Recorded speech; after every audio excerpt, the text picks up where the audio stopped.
Hello everyone, I'm Manna. The cats are all out watching the birds on the balcony, and we're back with more of the letter. So I ended the last video talking about how something weird was going on with my hair. I figured out what it was. So for those of you who are new here and haven't heard me talk about it before, I have ankylosing spondylitis, which is a autoinflammatory disease. Basically, the inflammatory response of my immune system is overactive and overreactive and is attacking every part of my body with a particular interest in my spine and joints. So, arthritis, essentially. One of the things it likes to do is also attack hair follicles. It causes inflammation in the hair follicle. The hair falls out. Hello, alopecia.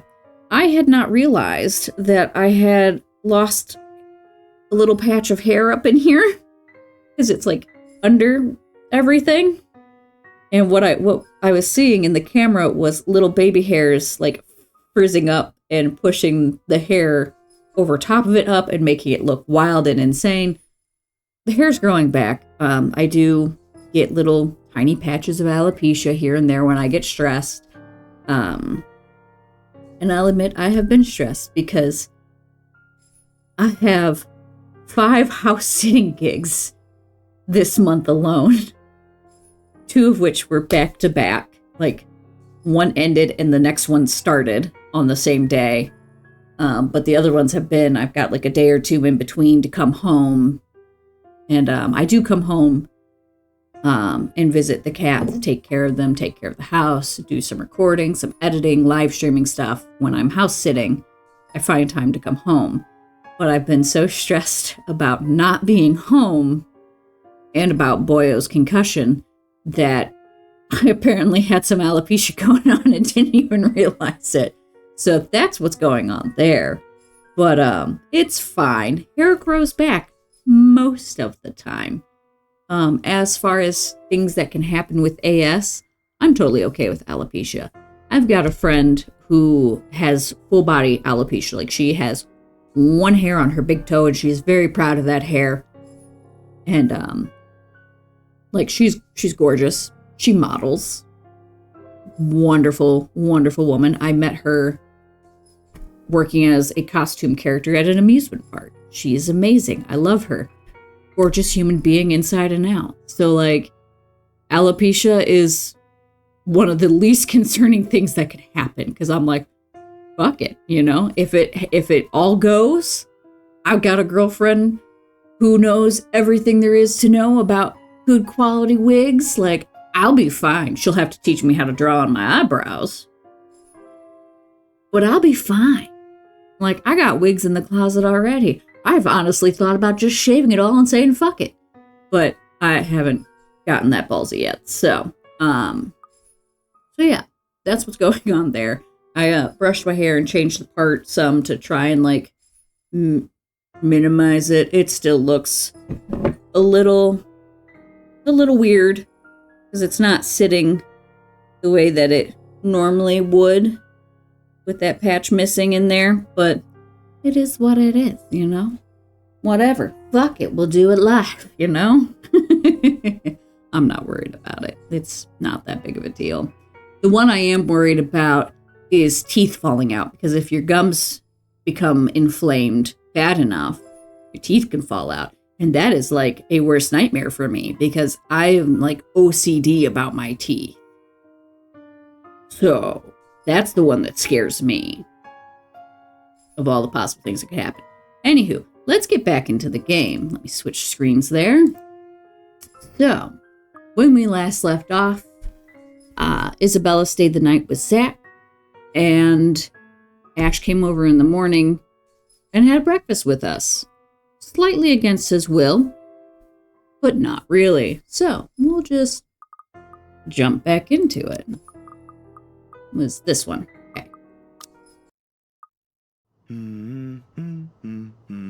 Okay. The next 2 days rushed by in a blur, altogether leaving a collective mess of work suddenly piling up in new, unexpected acquaintances or friends. Depends on how you look at it, really. Either way, I'm stuck developing these photos at 3 in the morning to reach a deadline set by an overeager art director. Don't get me wrong, Julius is good, has a vision, and knows what he wants, but damn, he can be too enthusiastic sometimes. Doesn't matter when you couldn't sleep anyway. Fair. There's nothing new in it, of course. Oh my god, this coffee is fucking good. This is my second cup today, but something about this cup just hit fucking different. This is fucking good coffee. Oh my god.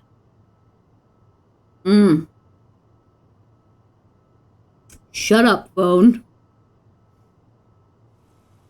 After years of working as a freelance photographer, it's simply something I've grown used to.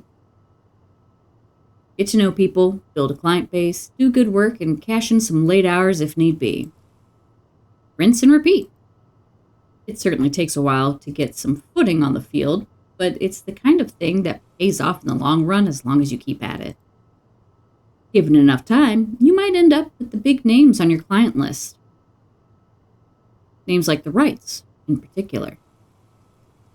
I never did pay much attention to them, but it's virtually impossible not to hear about them when a local news channel or paper has something to say on their name. Party here, an acquisition there. Sometimes it's a new business venture. Other times it's the everyday gossip that typically follows popular people like them. Not in a million years did I ever imagine I would end up working for such a high-profile couple. And between that and the fuss that comes with, it leaves me no time to ponder over whatever happened to Isabella or why Ash is so adamant we keep away from the pair. I didn't read my updates. Let me do that real quick. I just realized that. Okay, Tuesday, October 25th. Come morning, Zachary received a phone call from Ashton, who was looking for Isabella. Zachary informed him that she stayed over for the circumstances. Before ending the call, Ashton offered to pick her up. Isabella saw Zachary taking an unknown medicine, and concerned, asked what it was for. He admitted he's suffering from a trauma, ever since his parents were killed in a hate crime. Isabella could only offer him a comforting hug. To lighten the mood, the two decided to cook breakfast afterwards. Ashton arrived to fetch Isabella hours later, but she didn't want to leave after all the food they prepared. In the end, Ashton acquiesced and stayed. The Wrights and Zach's upcoming gig were the few topics touched during their talk over breakfast. Okay, so that should be everything new there. And then Isabella's relationship went up, Ashton went up. Well, Ash is over the top, so. Okay, now that we're caught up. I forgot to do it partly because I didn't want to do it while the humming was happening.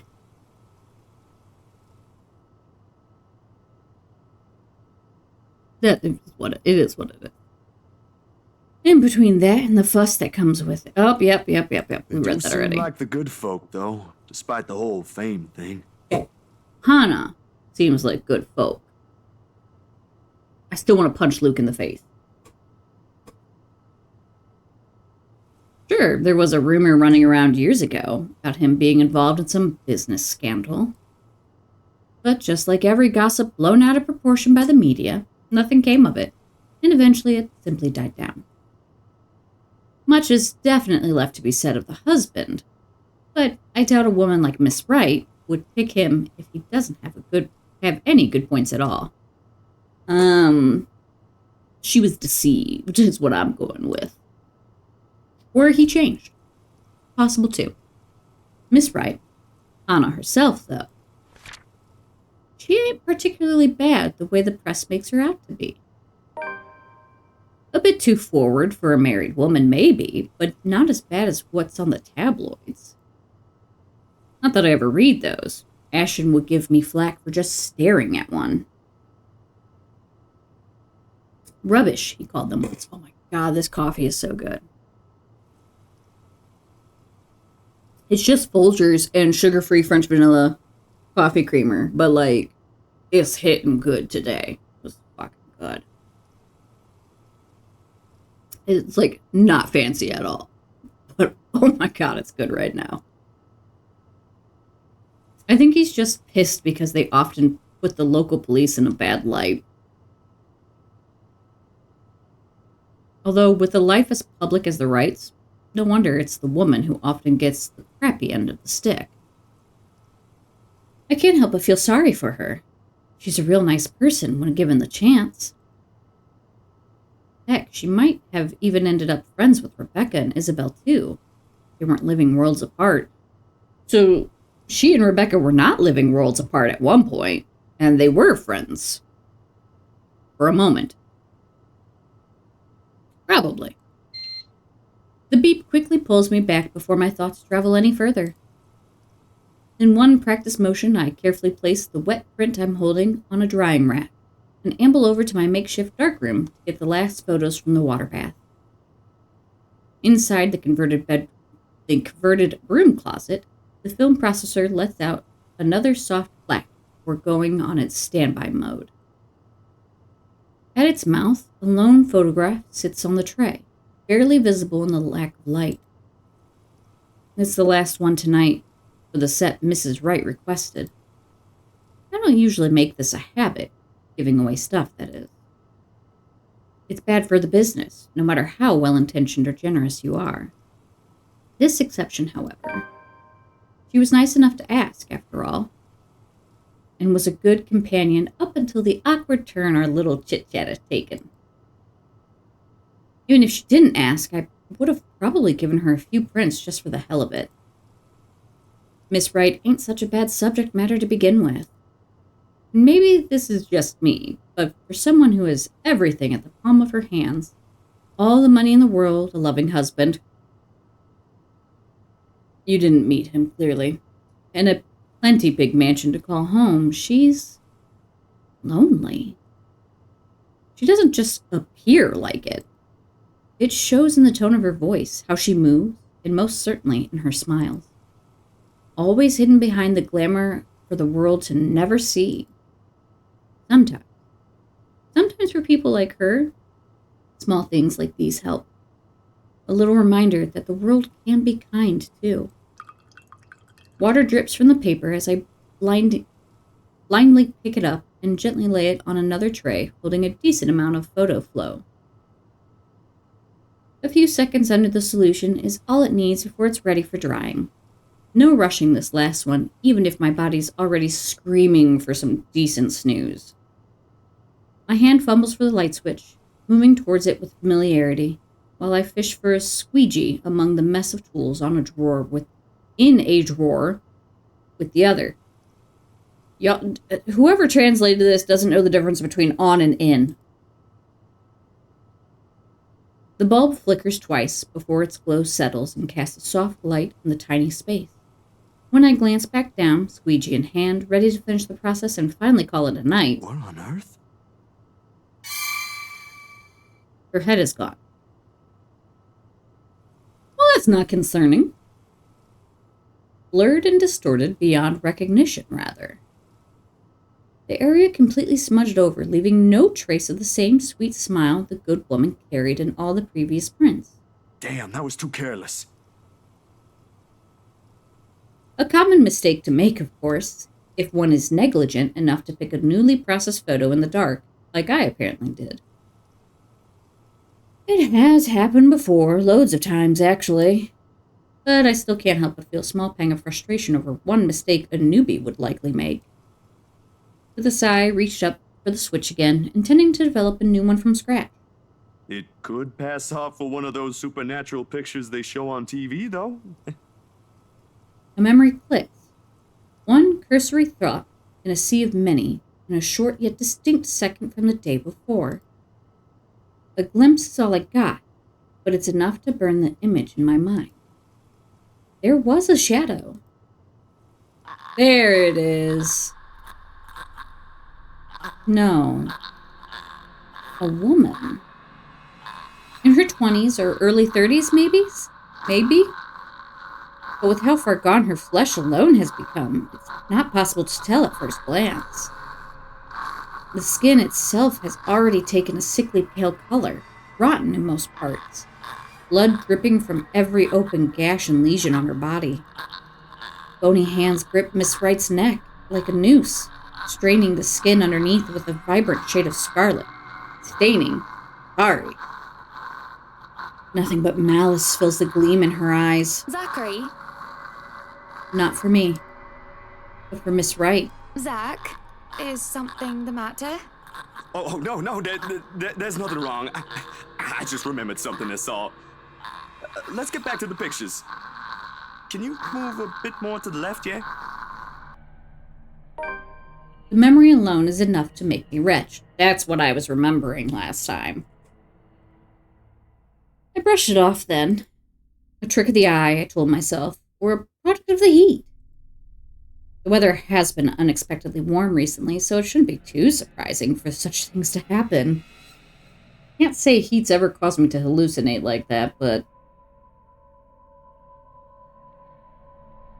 it is what it is, I guess. And, well, blaming this on the usual fatigue, an overworked brain, the weather, or an amateur error on my part is far more convenient. Makes a whole lot of sense than what the small voice inside my head whispers. The same tiny voice that makes itself known when something afoul. The same one that lent a curious ear to Isabella's worries about the mansion. And with each second I spend staring at this photograph, the murmurs in my head only grow louder against my ears. Someone has to know. I showed it to Hannah before. I do remember that, because that's how I ended up at the mansion, and then in jail, and then dead. So, we're going to show it to Ash. Ash will give me flack for this. He will. I can already hear what he's going to say about this the moment I bring it up. Hell, before he even sees anything, I'll wager. The guy is a skeptic through and through, and it'll take more than my account for him to even consider this.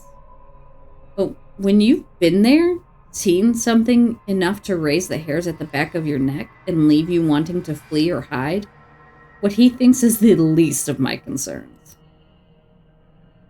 I am no hero. That's a title best reserved for someone else. Still, if this will help him change his mind, it's worth a try.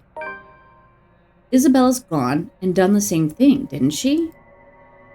Outside, the sun has yet to rise. I've still got a few hours before dawn. Good enough time to mull over how I'll go about this with him. Plenty of space to check if I'll get the same result if I redo the process again. The film processor hums back to life at my touch. The light switch gives out a soft click, and darkness embraces the small closet again. Somehow those urban legends don't sound so silly now. Sometimes I wish Ash would make himself easier to find. 24 messages, 13 phone calls, and 1 visit to his flat later, I still have no idea which rock in Luxembourg he went off to hide under again. The guy has his own place, but refuses to stay in it. Has his own phone, but doesn't answer any of his calls or give any indication he's gotten my messages. Most of the time, he'll just show up at my front door. Sometimes in the middle of the night, complaining how uncomfortable it is to sleep at the back of his Shirley. His car. Sleep in the back. Apparently they have an issue with using the word in. Because I don't know that I've seen the word in yet. I've seen everything but in. As if the cold touch in... Oh, there we go. We got that one right. As if the cold touch in my flat is any better. Old couch. What? Oh my god. My dyslexia just fucking kicked up. Nothing new from him, though. But a bit frustrating, really. There's the police precinct, of course. Then again, he's not there most of the time either. And if that's also true for today, he's likely out on another stakeout. There's nothing much to do for me but to wait if that's the case. Let's just hope I'm lucky enough today. While Luxburn is a relatively peaceful city boasting a low crime rate, its precinct stays abuzz with activity. As soon as I open the glass front doors, murmurs coming from the people waiting in the lobby welcome me. Officers can occasionally be seen shuffling in and out of the room, greeting civilians with a casual smile and a polite nod. Some, though, look a little worse for wear, like their receptionist who looked at me with much disdain the moment I arrived. Thankfully, I won't have to deal with him today. Before I can even step in, Ashton's voice, though low, comes from the hallway adjacent to the lobby. Not even for just 1 minute? No. The case was dismissed, remember? You were the one handling that case.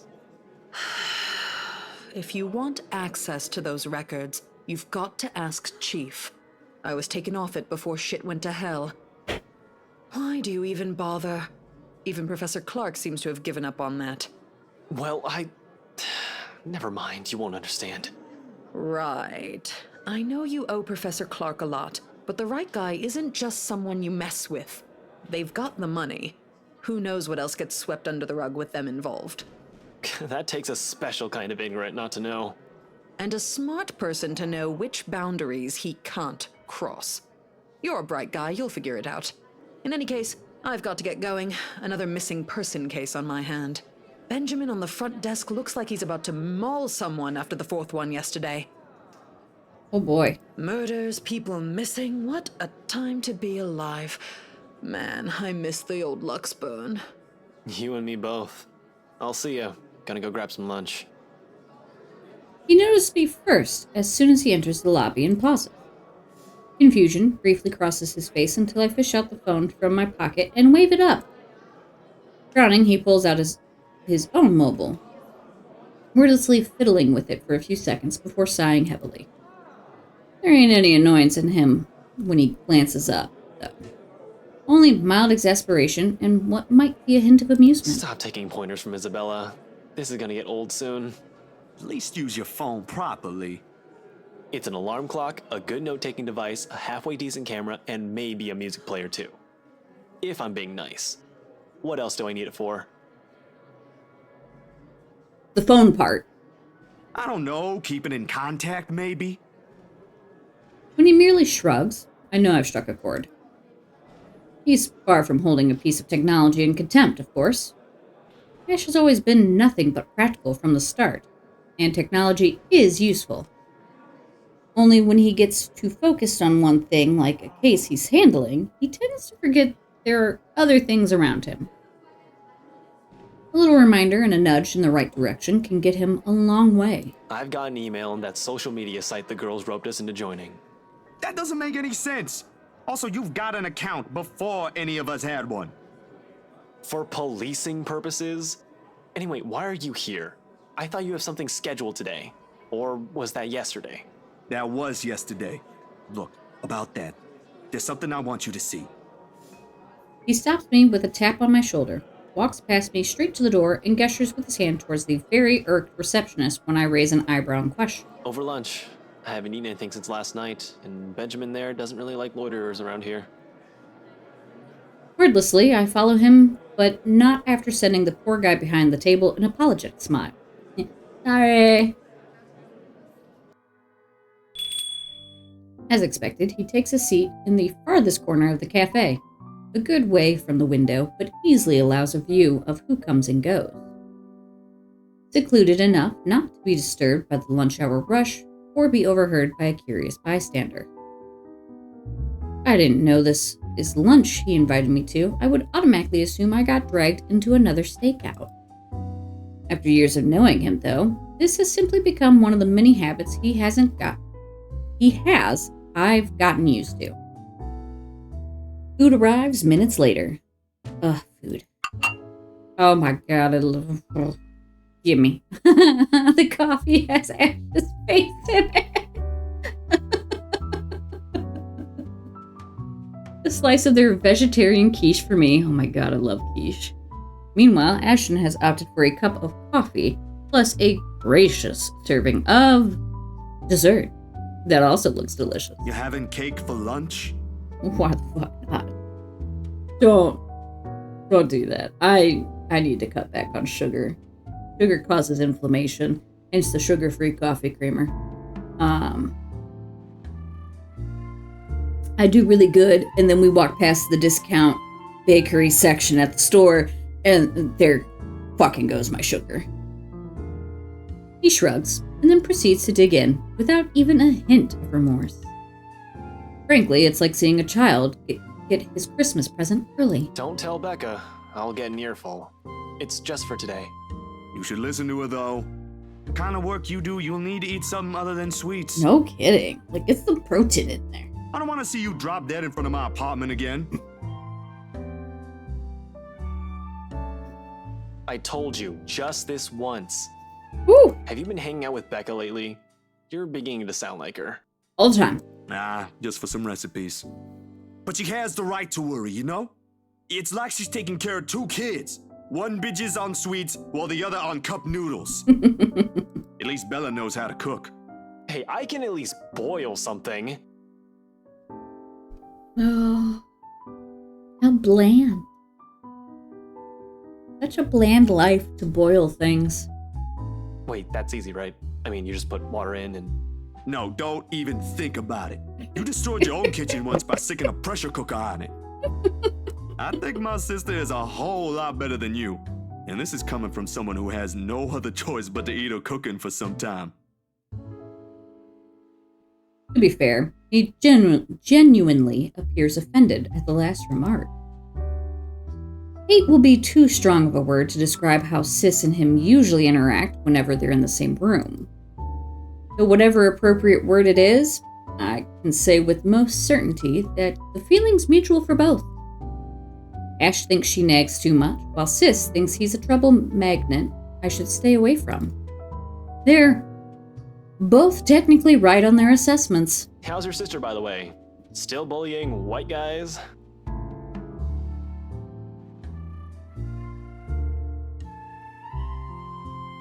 What should I say? Oh boy, I have no recollection of what I said here before. She's married now. You do know she's married to one now. I hope she doesn't end up poisoning him with her cooking. Pot calling the kettle black? She can't be better than me. Actually, she is now. They're planning to start a restaurant sometime in the future. I was bedridden for days after eating some of the stuff she whipped up. And now you're letting her cook for other people? Don't exaggerate. It was just for one day, and you're the one who refused to leave your apartment. You should come by, though. Sis gave birth a few days ago. Girl. Aww. I've only seen the pictures, but I might visit sometime after everything's settled down. Too many backlogs to go through for now. Yeah, it's best to wait a little while before going to visit babies, especially these days. It is RSV season. Don't kiss babies. Don't be kissing babies right now. Even if you don't feel sick, it doesn't mean you're not carrying anything. Please don't kiss people's babies right now. Now's not the time. Just don't. No way in hell. She'll just find something to criticize again. Last time, it was Shirley. He makes a show of being utterly mortified, though I'm quite sure he doesn't mean any of that. He might not say it straight out, but I'm pretty sure he's enjoying the small visits whenever he can. Something about it reminds him of his own family. Sort of like making up for the one he never got back after his parents separated. Sore spot, that one topic. One thing he never ever brings up in any conversation if he can help it. And I've never seen the need to be nosy. There are some wounds you're just not meant to open. And for the both of us, the sentiment goes the same way. As if you ain't already on a shit list. You're just afraid of her. In your dreams. But I'll think about it. Can't just drop this thing at the moment. His change in tone is subtle, but his aggravation over the matter hangs completely palpable in the air. Still no closer? The opposite, actually. There's been some slip-ups here and there.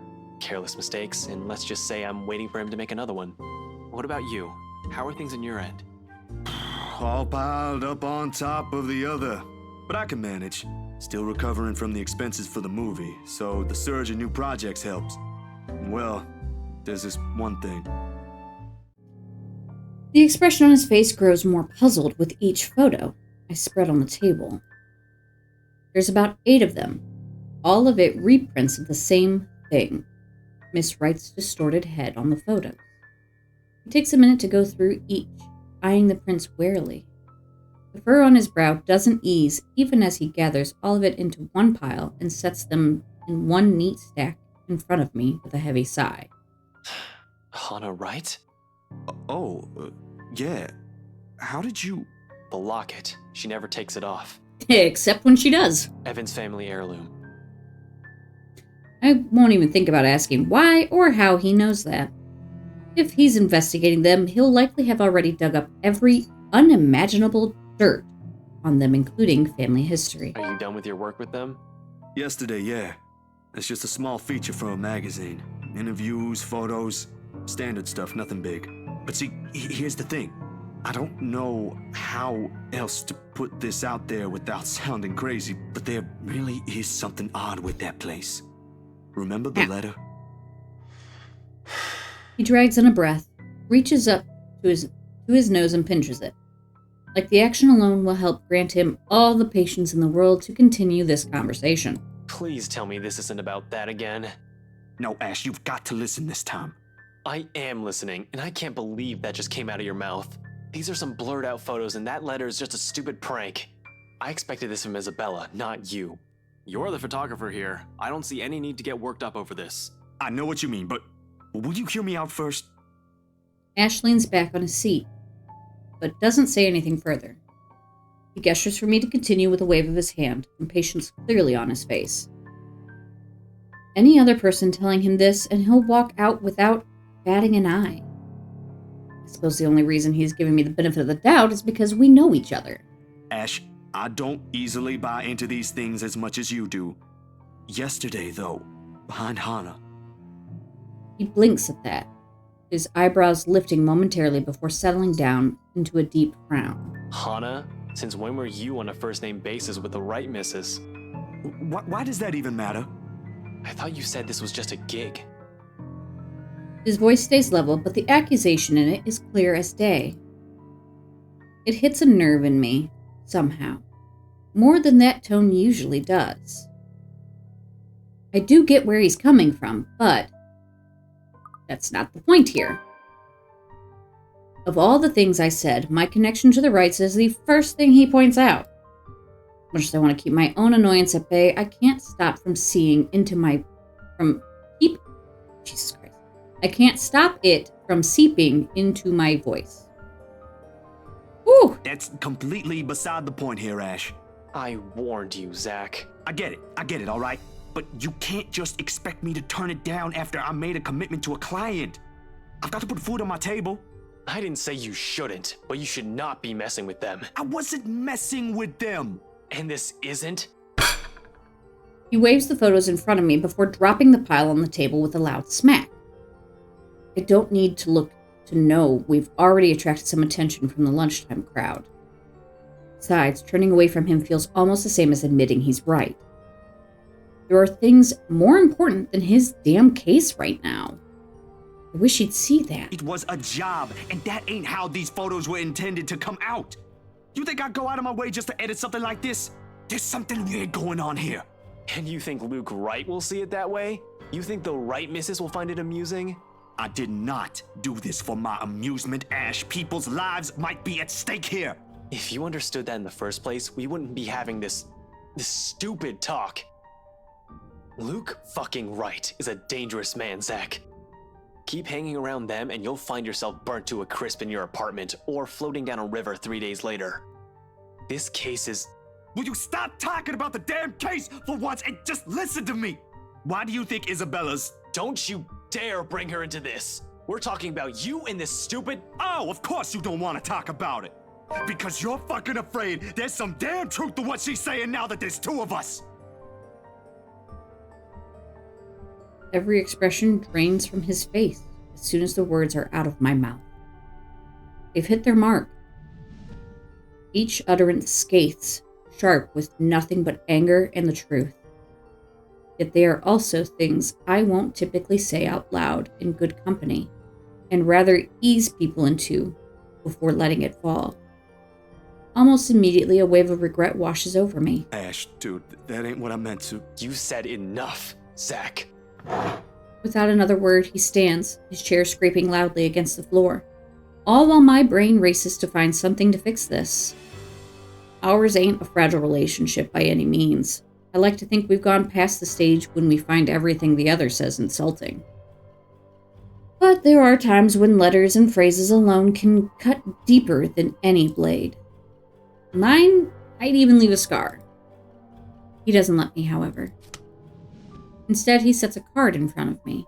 University of Luxburn, Andrew Clark, PhD, Professor of Psychology and Ethnography, Department of Psychology, College of Humanities and Sciences. The name is familiar, but amidst the cloud of remorse swirling inside my head, I can't bring myself to recall where I've seen it. You shouldn't be running blind. Call this guy. He'll be less inclined to shout at you. Might even talk some sense into you.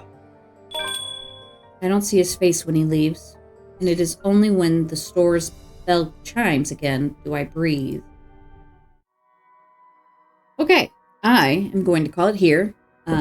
I need to take a break from recording because I can feel my throat getting sore and I can feel my dyslexia kicking up, which means I have been straining my eyes too long.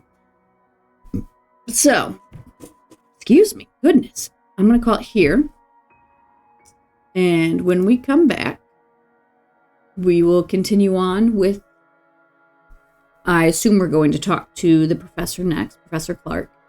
Because I don't know. I feel like I've gone this way before.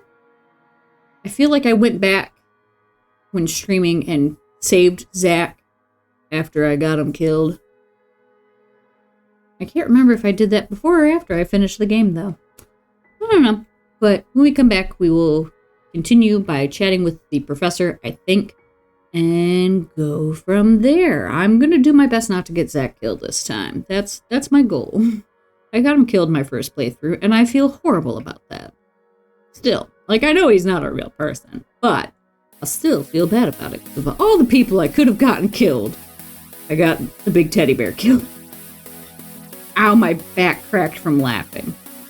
So yeah, I'm going to call it here. I will see you guys later. I hope you all have a wonderful day. And remember to do something nice for a stranger today. You just might save a life. Bye!